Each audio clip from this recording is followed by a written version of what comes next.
ನೀನಿಲ್ಲಿ ಬಂದಿದ್ದು ಆಕಸ್ಮಿಕವಾಗಿ ಅಲ್ಲ, ಆಲ್ರೆಡಿ ದೇವರು ಪ್ಲಾನ್ ಮಾಡಿನೇ ಕರ್ಕೊಂಬಂದಿರೋದು.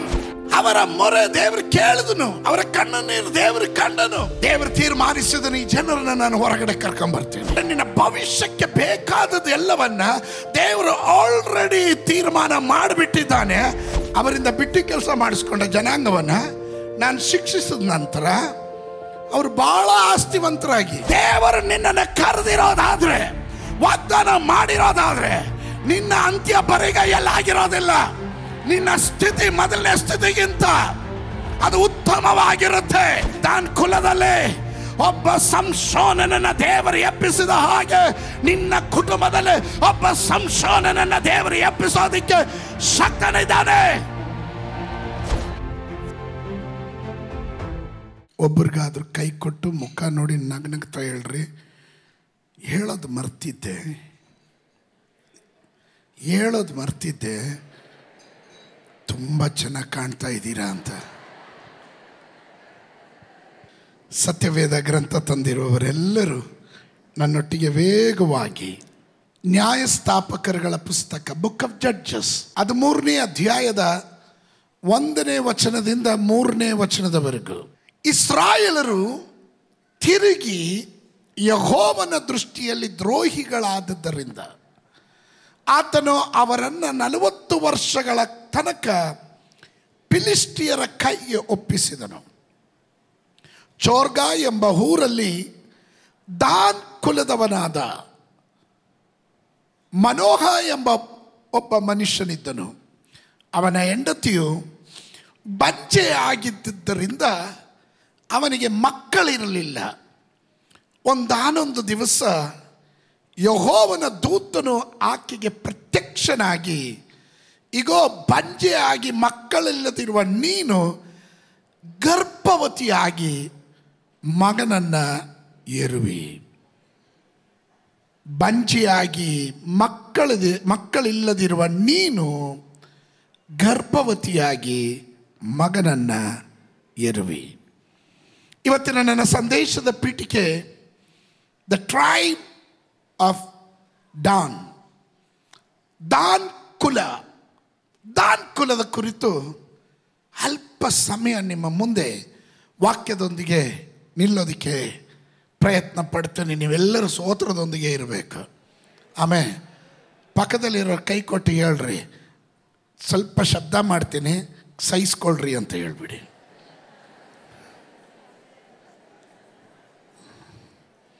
ಯಾಕಂದರೆ ಕೆಲವರಿಗೆ ಇಷ್ಟ ಆಗಲ್ಲ ಶಬ್ದ. ಅವ್ರು ಬಂದ್ವಾ, ಕುಂತ್ವಾ, ಓದ್ವಾ, ಕೇಳಿದ್ವಾ, ಓದ್ವಾ ಅನ್ನಂಗಿರಬೇಕು. ಅವ್ರ ಸ್ತೋತ್ರನೂ ಹೇಳಲ್ಲ, ಆಮೇನೂ ಹೇಳಲ್ಲ. ಅದಕ್ಕೆ ಅವರ ಮುಂದೆ ಅಡ್ವಾನ್ಸ್ ಆಗಿ ನೀವು ಜಾಮೀನು ತೊಗೊಂಬಿಟ್ಟಿದ್ದೀರ. ಈಗ ಇನ್ನು ಏನು ಭಯಪಡಬೇಡ್ರಿ, ಸತ್ತ ಲಾಸರ್ನು ಎದ್ದು ಬರ್ತಾನೆ. ಆಮೇಲೆ ಹಲ್ಲೆಲೂಯ. ದಾನ್ ಕುಲ, ಇಸ್ರಾಯೇಲರಿಗೆ ದೇವರು ಕೊಟ್ಟ ವಾಗ್ದಾನಗಳ ಚರಿತ್ರೆ ಸ್ವಲ್ಪ ನೀವು ಗಮನದಲ್ಲಿಟ್ಕೊಳ್ಬೇಕು. ಅಬ್ರಾಮನನ್ನ ಆರಂಭದಲ್ಲಿ ದೇವರು ಅಬ್ರಾಮನನ್ನ ಕಲ್ದಿಯರ ಊರ್ ಎಂಬ ಪಟ್ಟಣದಿಂದ ಅವನು ಅಲ್ಲಿ ಬಿಟ್ಟು ಹಾರಾನ್ ಎಂಬ ಪಟ್ಟಣಕ್ಕೆ ಬಂದು ವಾಸ ಮಾಡುವಂಥ ಕಾಲಘಟ್ಟದಲ್ಲಿ ತೇರಹನಿಗೆ 3 ಮಕ್ಕಳು, ಅಬ್ರಾಮ್, ಹಾರಾನ್ ಮತ್ತು ನಾಹೋರ್. 3 ಮಕ್ಕಳಲ್ಲಿ ದೇವರು ಆದುಕೊಂಡಿದ್ದು ಅಬ್ರಾಮನನ್ನ. ಅಬ್ರಾಮನ ತಂದೆ ತೇರಹ ವಿಗ್ರಹಗಳನ್ನು ಉಂಟು ಮಾಡಿ ಅವುಗಳನ್ನು ಮಾರಾಟ ಮಾಡುವ ಕಸುಬಿನವನು. ಶ್ರೀಮಂತ ಕುಟುಂಬದವರು, ಐಶ್ವರ್ಯವಂತರವರು, ಬಡವರೇನಲ್ಲ. ಆ ಸಂದರ್ಭದಲ್ಲಿ 12ನೇ ಅಧ್ಯಾಯಕ್ಕೆ ಬಂದಾಗ, ಆದಿಕಾಂಡ ಪುಸ್ತಕ 12ನೇ ಅಧ್ಯಾಯಕ್ಕೆ ಬಂದಾಗ ದೇವರು ಅಬ್ರಾಮನಿಗೆ ವಾಗ್ದಾನ ಮಾಡ್ತಾ ಇದ್ದಾನೆ. 12ನೇ ಅಧ್ಯಾಯದ 1ನೇ ವಚನದಿಂದ 4ನೇ ವಚನವನ್ನು ಗಮನಿಸ್ರಿ. ಯೆಹೋವನು ಅಬ್ರಾಮನಿಗೆ, ನೀನು ಸ್ವದೇಶವನ್ನ, ಬಂಧು ಬಳಗವನ್ನ, ತಂದೆಯ ಮನೆಯನ್ನು ಬಿಟ್ಟು ನಾನು ತೋರಿಸುವ ದೇಶಕ್ಕೆ ಹೊರಟು ಹೋಗು. ನಾನು ನಿನ್ನನ್ನು ದೊಡ್ಡ ಜನಾಂಗವಾಗುವಂತೆ ಮಾಡಿ ಆಶೀರ್ವದಿಸಿ ನಿನ್ನ ಹೆಸರನ್ನು ಪ್ರಖ್ಯಾತಿಗೆ ತರುವೆನು. ನೀನು ಆಶೀರ್ವಾದ ನಿಧಿಯಾಗಿವಿ. ನಿಮಗೆ ಅರ್ಥ ಆಗಲಿಲ್ಲ. ನೀನು ಆಶೀರ್ವಾದದ ನಿಧಿ ಆಗಿರುವಿ.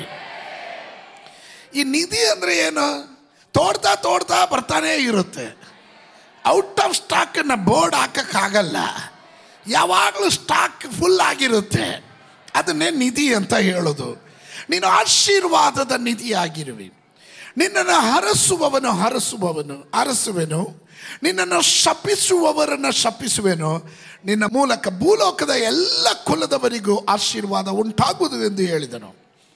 ಯೆಹೋವನು ಹೇಳಿದ ಮೇರೆಗೆ ಅಬ್ರಾಮನು ಹೊರಟು ಹೋದನು. 4ನೇ ವಾಕ್ಯ ನೋಡ್ರಿ. ನಾವೆಲ್ಲ ಎಷ್ಟು ಡಿಲೇ ಮಾಡ್ತೀವಿ. ಅಬ್ರಾಮನು ಹೊರಟು ಹೋದನು. ಲೋಟನು ಸಂಗಡ ಹೋದನು. ಅಬ್ರಾಮನು ಕಾರಾನ್ ಪಟ್ಟಣವನ್ನು ಬಿಟ್ಟು ಹೊರಟಾಗ 75 ವರ್ಷದವನಾಗಿದ್ದನು. ನಿಮಗೆ ಚರಿತ್ರೆ ಗೊತ್ತು. ಅಬ್ರಾಮನಿಗೆ ದೇವರು ವಾಗ್ದಾನ ಮಾಡಿದನು. ಆ ವಾಗ್ದಾನದ ಪ್ರಕಾರ ದೇವರು, ನೀವು 15ನೇ ಅಧ್ಯಾಯಕ್ಕೆ ಬಂದಾಗ ಪುನಃ ದೇವರು ಮಾತಾಡ್ತಾರೆ. 15ನೇ ಅಧ್ಯಾಯದ 13 ಮತ್ತು 14ನೇ ವಾಕ್ಯ. ಏನು ಪಾಸ್ಟ್ರೆ ದಾನ್ ಕುಲ ಹೇಳ್ಬಿಟ್ಟು ಅಬ್ರಾಮನ ಕಡೆಗೆ ಹೋದ್ರಿ ಅಂತ. ಅಬ್ರಾಮನ ಮೂಲ ಪಿತೃಸ್ವಾಮಿ, ಅಲ್ಲಿಂದನೇ ಸ್ಟಾರ್ಟ್ ಆಗೋದು. ನೀವು ಅದು ಗೊತ್ತಿಲ್ಲ ಆದರೆ ನಿಮಗೆ ಬೇರೆ ಹೆಂಗೆ ಗೊತ್ತಾಗೋದು? ಅದಕ್ಕೆ ನಾನು ಅಬ್ರಾಮನ ಸ್ಟೋರಿಯಿಂದನೇ ಬರ್ತಾ ಇದ್ದೀನಿ. ಅಬ್ರಾಮನ ಮಗ ಈಸಾಕನ ಮಗ ಯಾಕೋಬನಿಗೆ ಹುಟ್ಟಿದ 12 ಮಕ್ಕಳು, 12 ಕುಲಗಳು. ಅದರಲ್ಲೂ ಒಂದು ಕುಲ ದಾನ್ ಕುಲ. ಹಾಗಾದರೆ ತಾತ ಮುತ್ತಾತನ ಬಗ್ಗೆ ಮಾತಾಡಬೇಕಲ್ವಾ? ಅದು ಇಂಪಾರ್ಟೆಂಟ್. ಅದರಿಂದಲೇ ಹೇಳ್ತಾ ಇದ್ದೀನಿ. ಆದಿಕಾಂಡ ಪುಸ್ತಕ 15ನೇ ಅಧ್ಯಾಯ 13 ಮತ್ತು 14ನೇ ವಚನವನ್ನು ಗಮನಿಸಿ. ಆಗ ಯೆಹೋವನು ಅವನಿಗೆ, ನೀನು ಚೆನ್ನಾಗಿ ತಿಳಿಯತಕ್ಕದ್ದೇನೆಂದರೆ, ನಿನ್ನ ಸಂತತಿಯವರು ಅನ್ಯ ದೇಶದಲ್ಲಿ ಕೆಲವು ಕಾಲ ವಾಸವಾಗಿದ್ದು ಆ ದೇಶದವರಿಗೆ ದಾಸರಾಗುವರು. 400 ವರ್ಷ ದೇಶದಿಂದ ಬಾಧೆ ಪಡುವರು. Listen to me. 400 ವರ್ಷ ದೇಶದವರಿಂದ ಬಾಧೆ ಪಡುವರು. ಅವರಿಂದ ಬಿಟ್ಟಿ ಕೆಲಸ ಮಾಡಿಸಿಕೊಂಡು ಜನಾಂಗವನ್ನು ನಾನು ಶಿಕ್ಷಿಸಿದ ನಂತರ ಬಹಳ ಆಸ್ತಿ ಉಳ್ಳವರಾಗಿ ದೇಶದಿಂದ ಬಿಡುಗಡೆಯಾಗಿ ಬರುವರು. ಆಮೆನ್. ಇದು ಮೋಶೆಯ ಕಾಲದಲ್ಲಿ ನಡೆಯುವಂಥ ಘಟನೆಯನ್ನು ಅಬ್ರಾಮನ ಕಾಲದಲ್ಲಿ. ಈಗ ಅಬ್ರಾಮನು ಇದು ಕೇಳ್ತಾ ಇರೋದು 75 ವರ್ಷದ ಪ್ರಾಯ ಇರುವಾಗ. ಅವನ ಸಂತತಿಗಳಿನ್ನ ಹುಟ್ಟಿಲ್ಲ. ಮೋಶೆ ಹೋಗಲಿ, ಮೋಶೆ ಅಪ್ಪ ಅಮ್ಮ ಅಬ್ರಾಮ್ ಮತ್ತು ಯಾಕೋಬೆದಳ್ ಅವರೇ ಹುಟ್ಟಿಲ್ಲ. ಯಾಕೆ ಈಸಾಕೆ ಹುಟ್ಟಿಲ್ಲ? ಸ್ತೋತ್ರ. ಹಾಗಾದ್ರೆ ದೇವರು ಎಷ್ಟು ಪ್ಲಾನ್ ಮಾಡಿದ್ದಾರೆ ಅಂದರೆ ಹಿಂಗೆ ನಡೆಯುತ್ತೆ ಅಂತ. ಹಾಗಾದ್ರೆ ಇವತ್ತು ಹಗಲೊತ್ತಿನಲ್ಲಿ ನೀನು ಇಲ್ಲಿ ಬಂದಿದ್ದು ಆಕಸ್ಮಿಕವಾಗಿ ಅಲ್ಲ. ಆಲ್ರೆಡಿ ದೇವರು ಪ್ಲಾನ್ ಮಾಡಿನೇ ಕರ್ಕೊಂಬಂದಿರೋದು. ನೀನು ಸುಮ್ಮನೆ ಬಂದಿದ್ದಲ್ಲ, ನೀನೇನೋ ಬಂದಿದ್ದಲ್ಲ. ದೇವರು ನಿನ್ನನ್ನು ಕರ್ಕೊಂಬಂದಿರೋದು. ಅಂದರೆ ನಿನ್ನ ಭವಿಷ್ಯಕ್ಕೆ ಬೇಕಾದದ್ದು ಎಲ್ಲವನ್ನ ದೇವರು ಆಲ್ರೆಡಿ ತೀರ್ಮಾನ ಮಾಡಿಬಿಟ್ಟಿದ್ದಾನೆ. ಅದರ ಪಥದ ಕಡೆಗೆ ನಿನ್ನನ್ನು ದೇವರು ಚಲಿಸುವಂತೆ ಮಾಡ್ತಾ ಇದ್ದಾನೆ.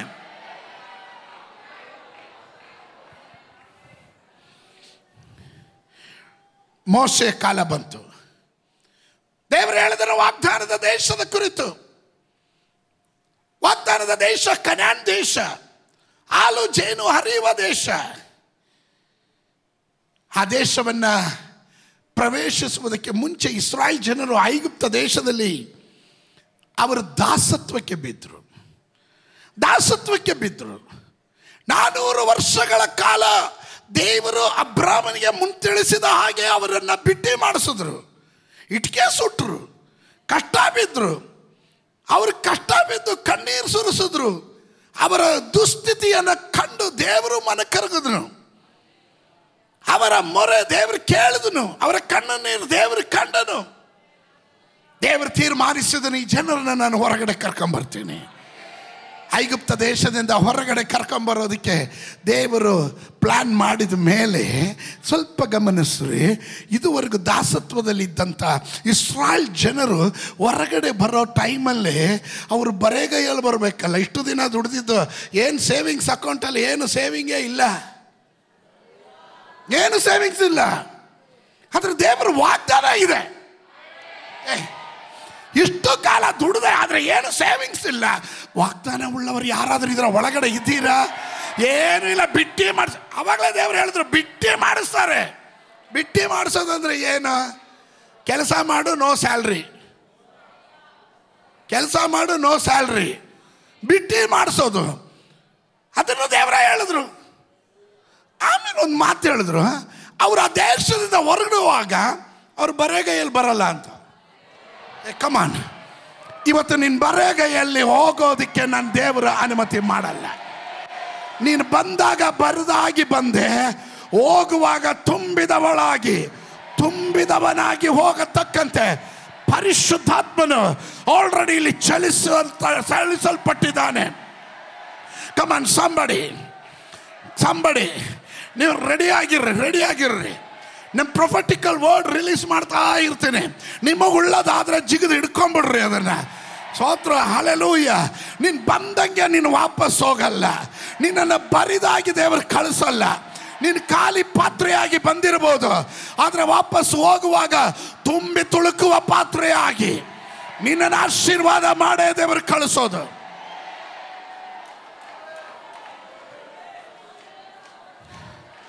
ದೇವರ ವಾಗ್ದಾನ ಏನು? ಅವರಿಂದ ಬಿಟ್ಟು ಕೆಲಸ ಮಾಡಿಸ್ಕೊಂಡ ಜನಾಂಗವನ್ನು ನಾನು ಶಿಕ್ಷಿಸಿದ ನಂತರ ಅವರು ಭಾಳ ಆಸ್ತಿವಂತರಾಗಿ, ಹೆಂಗೆ? ಸ್ವಲ್ಪ ಆಸ್ತಿವಂತರಲ್ಲ, ಸ್ವಲ್ಪ ಯಾತ್ರೆಗೆ ಬೇಕಾಗಿದ್ದ ದುಡ್ಡಲ್ಲ. ಸ್ತೋತ್ರ, ಬಹಳ ಆಸ್ತಿವಂತರಾಗಿ ದೇವರು ನಿನ್ನನ್ನು ಕರೆದಾಗ, ದೇವರು ನಿನ್ನನ್ನು ಕರೆದಿರೋದಾದ್ರೆ, ವಾಗ್ದಾನ ಮಾಡಿರೋದಾದ್ರೆ, ನಿನ್ನ ಅಂತ್ಯ ಬರಿಗೈಯಲ್ಲಾಗಿರೋದಿಲ್ಲ. ನಿನ್ನ ಸ್ಥಿತಿ ಮೊದಲನೇ ಸ್ಥಿತಿಗಿಂತ ಅದು ಉತ್ತಮವಾಗಿರುತ್ತೆ. ನೀನು ಆಸ್ತಿವಂತನಾಗಿರ್ತೀಯ. ನಿನ್ನ ಸ್ಥಿತಿ ದುಸ್ಥಿತಿ ಅಲ್ಲ, ನಿನ್ನ ಪರಿಸ್ಥಿತಿ ಹದಗೆಟ್ಟಿದ್ದಲ್ಲ. ಅದಕ್ಕೆ ವ್ಯತ್ಯಾಸ ಕೊಡುವ ತಿಂಗಳಾಗಿರುತ್ತದೆ ಈ ತಿಂಗಳು. Get ready. ಪಕ್ಕದಲ್ಲಿ ಇರೋರು ಕೈ ಕೊಟ್ಟಲ್ರಿ, ನಮ್ಮ ಆಸ್ತಿ ಭಾಳ ಆಗಿರುತ್ತೆ.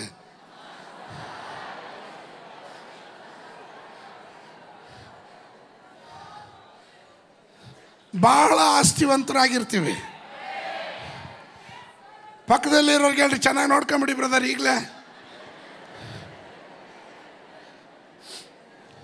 ಚೆನ್ನಾಗಿ ನೋಡ್ಕೊಂಬಿಡಿ.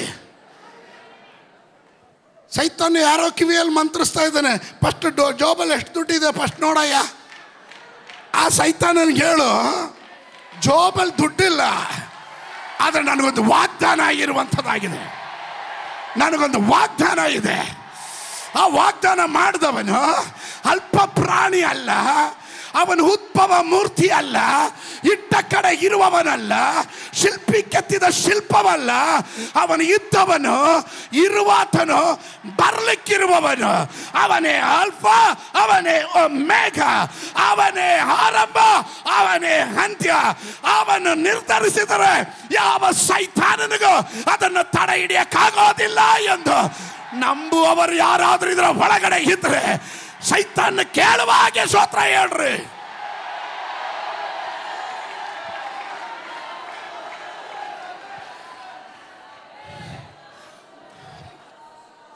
ಬಹಳ ಆಸ್ತಿವಂತರಾಗಿ ಆ ದೇಶದಿಂದ ಬಿಡುಗಡೆಯಾಗಿ ಬರುವರು.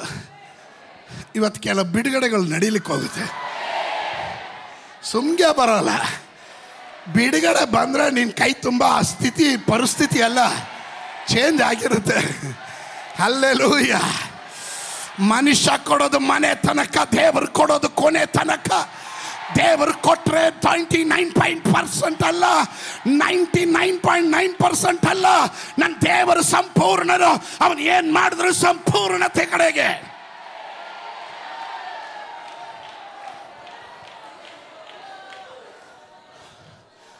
ಇದು ಅಬ್ರಾಮನ ಹತ್ರ ಮಾತಾಡಿದ. ಈ ವಾಗ್ದಾನ ಕೇಳಿದವರು ಅಬ್ರಾಮನು. ಮೋಶೆ ಹುಟ್ಟಿಲ್ಲ, ಯೋಶ್ವ ಹುಟ್ಟಿಲ್ಲ, ಕಾಲೇಬ್ ಹುಟ್ಟಿಲ್ಲ, ಆರೋನ್ ಹುಟ್ಟಿಲ್ಲ, ಮಿರಿಯಾಮ್ ಹುಟ್ಟಿಲ್ಲ, ಯಾಕೋಬೆದಲ್ ಹುಟ್ಟಿಲ್ಲ, ಅಮ್ರಾನ್ ಹುಟ್ಟಿಲ್ಲ, ಈಸಾಕ್ ಹುಟ್ಟಿಲ್ಲ, ಯಾಕೋಬ್ ಹುಟ್ಟಿಲ್ಲ, ಕುಲಗಳು ಹುಟ್ಟಿಲ್ಲ. ಸ್ತೋತ್ರ. ಹಲ್ಲೆಲೂಯ. ನಾನು ನೀನು ಹುಟ್ಟೋದಕ್ಕೆ ಮುಂಚೆನೆ ಪರಲೋಕದ ದೇವರು ಆಲ್ರೆಡಿ ನನ್ನ ಅಕೌಂಟ್ನಲ್ಲಿ ಡಿಪಾಸಿಟ್ ಮಾಡಿಬಿಟ್ಟಿದ್ದಾನೆ.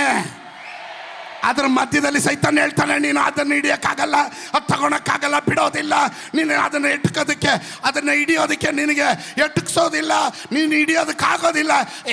ಸೈತಾನನೇ, ಸೋತ ಶತ್ರುವೆ, ನೀನು ಎಷ್ಟೇ ತಿಪ್ಪರ್ಲಾಗ ಹಾಕಿದ್ರು ನನ್ನ ಮೇಲಿರೋ ವಾಗ್ದಾನ ತಡೆ ಹಿಡಿಯೋದಕ್ಕೆ ಸಾಧ್ಯವಿಲ್ಲ ಎಂದು ನಂಬುವವರು ಯಾರಾದ್ರೂ ಇದ್ರೆ ಒಳಗಡೆ ಇದ್ರೆ ಶಬ್ದ ತೆಗೆದು ಒಂದು ಆಮೇಲೆ ಹೇಳ್ರಿ.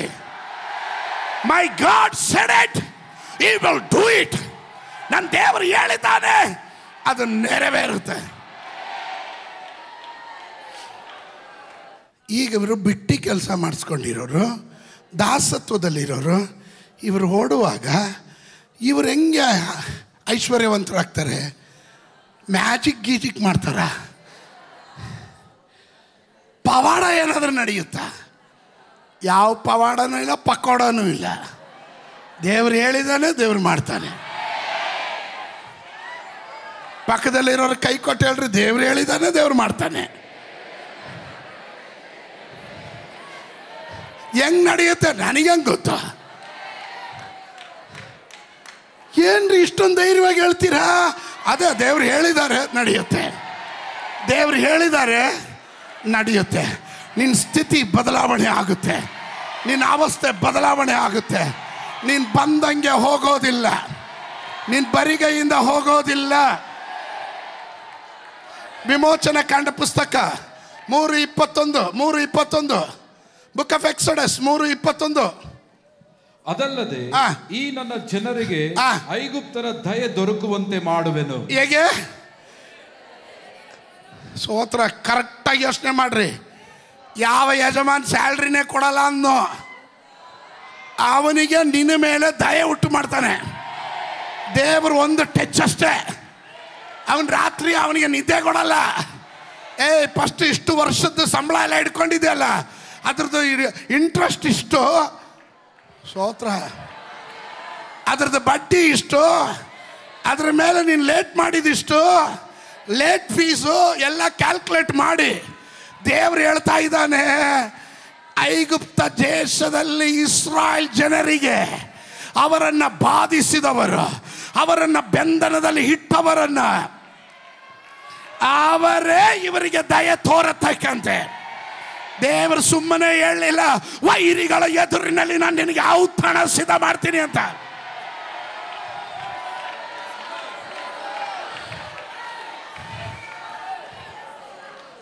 ಶ್ರದ್ಧೆ ಕೊಡ್ರಿ. ಅವರಿಗೆ ದಯೆ ದೊರಕುವಂತೆ ಮಾಡುವೆನು. ಆದುದರಿಂದ ನೀವು ಹೊರಡುವಾಗ ಬರಿಗೈಲಿ ಹೋಗುವುದಿಲ್ಲ. ನೀವು ಹೊರಡುವಾಗ ಬರಿಗೈಯಲ್ಲಿ ಹೊರಡೋದಿಲ್ಲ. Somebody shout hallelujah. ನಾನು ಬರಿಗೈಯಲ್ಲಿ ಹೋಗಲ್ಲ.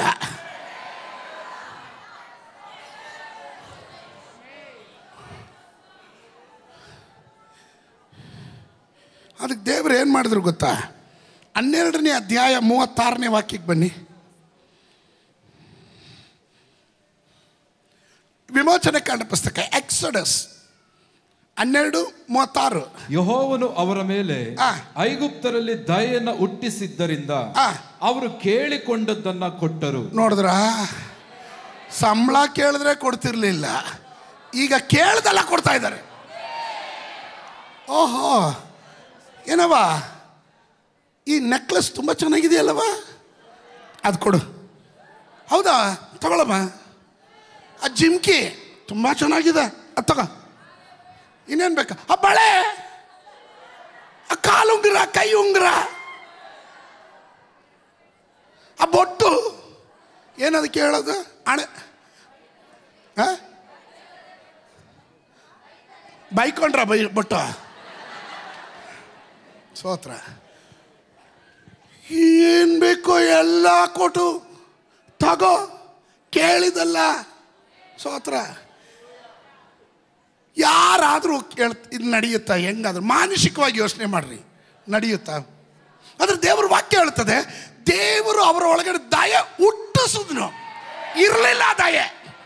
ಇವತ್ತು ಯಾರಿಗೋಸ್ಕರನೋ ದೇವರು ಎಲ್ಲೆಲ್ಲೋ ಯಾರ್ಯಾರ ಹೃದಯದಲ್ಲೋ ನಿಮಗೆ ಅರ್ಥ ಆದ್ರೆ ಹೇಳ್ರಿ, ದೇವರು ಕೆಲವರ ಹೃದಯದಲ್ಲಿ ನಿಮ್ಮ ಕುರಿತು ದಯೆ ಹುಟ್ಟಿಸ್ತಾ ಇದ್ದಾನೆ. ನಿಮ್ಮ ಕುಟುಂಬದ ಕುರಿತು ದಯೆ ಹುಟ್ಟಿಸ್ತಾ ಇದ್ದಾನೆ.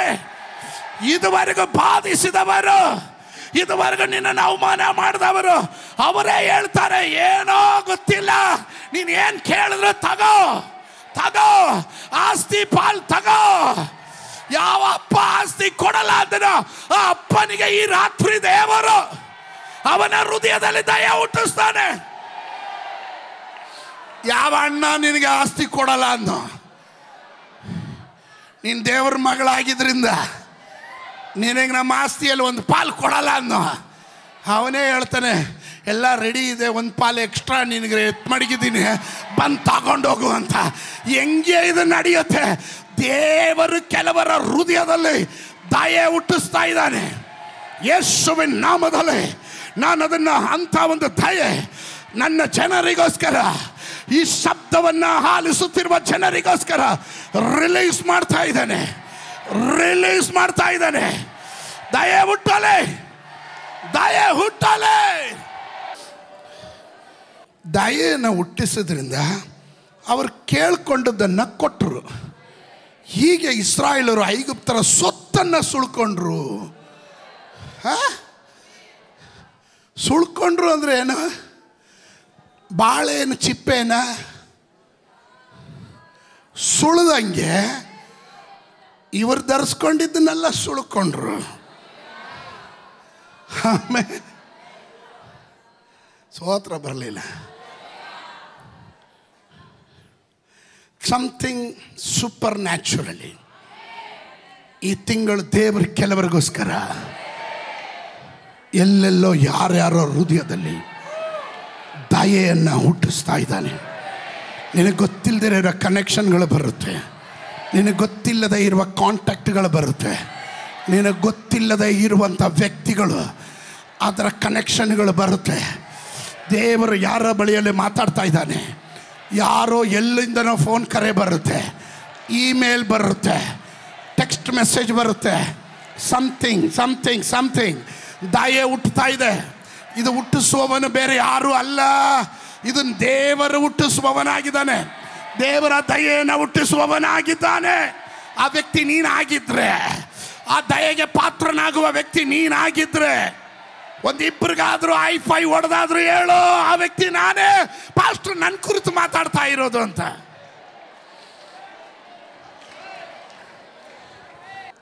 ಲೆಟ್ ಮೀ ಚರಿತ್ರ ಭಾಗದ ಕಡೆಗೆ ಬರ್ತೇನೆ. ಇದು ಚರಿತ್ರೆ. ಈಗ ಐಗುಪ್ತ ದೇಶದಿಂದ ಜನರನ್ನು ಬಿಡಿಸ್ಕೊಂಡು ಕೆಂಪು ಸಮುದ್ರ ಮಾರ್ಗವಾಗಿ ಇಸ್ರಾಯೇಲ್ ಜನರನ್ನು ಕರ್ಕೊಂಡು ಬರ್ತಾ ಇದ್ದಾರೆ. ಮೋಶೆಯ ನಾಯಕತ್ವದಲ್ಲಿ ಅದು ನಡೀತಾ ಇದೆ. ಅವರು 3 ದಿವಸ ಯಾತ್ರೆ ಮಾಡಿ ಬಂದಾಗ ಮಾರಾ ಎಂಬ ಸ್ಥಳಕ್ಕೆ ಬರ್ತಾರೆ. ಅಲ್ಲಿನ ನೀರು ಬಹು ಕಹಿಯಾಗಿರೋದ್ರಿಂದ ಜನ ಮೋಶೆಗೆ ವಿರುದ್ಧವಾಗಿ ಮತ್ತು ದೇವರಿಗೆ ವಿರುದ್ಧವಾಗಿ ಗುಣಗುಡ್ತಾರೆ. ಸ್ಟಾರ್ಟ್ ಮಾಡಿದ್ರು ಅಳಿ ಚಾಲ್ತಿ.